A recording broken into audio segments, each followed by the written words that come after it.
So here we have the Jaguar XE on a 17 plate. I'm going to start off by showing you around the outside of the car, and then we'll hop in and run through some controls on the inside of it. From the outside you can see that it's a 4-door car with alloy wheels and tinted windows.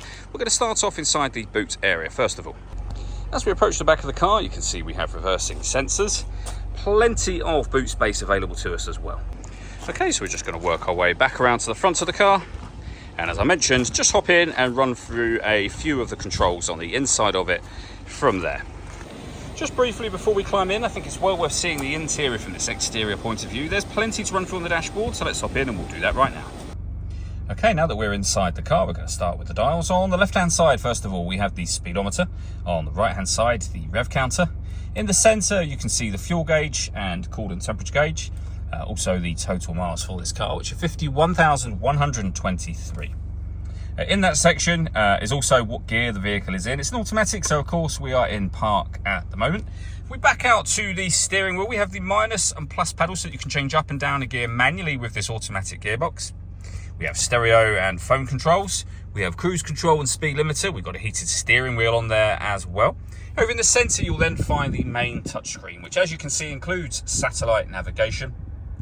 Really nice clear colour display. It's a very easy system to use ultimately. We have media, so you can listen to your music, DAB, FM and AM radio, auxiliary input. This car's also got Bluetooth audio, so once you pair up your phone you can stream your music wirelessly, as well as making and receiving phone calls, and obviously you can pay your phone through that menu, which we're not going to do at the moment. We have a climate control menu.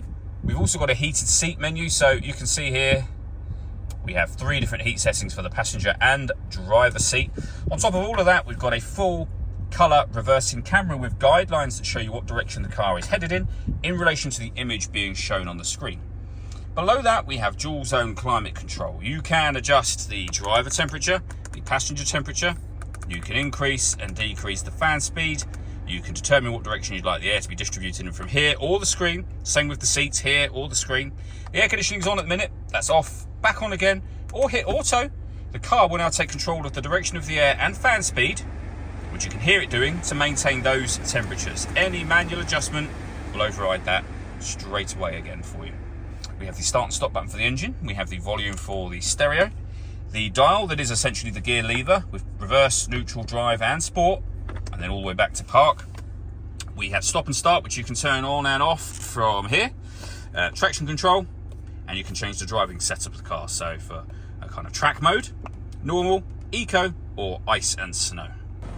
All that leaves me to say is thank you for taking the time to watch this video. If you'd like to come and see the car for yourself and have a test drive, please feel free to give us a call here at Surrey Specialist Cars. We'd love to hear from you soon.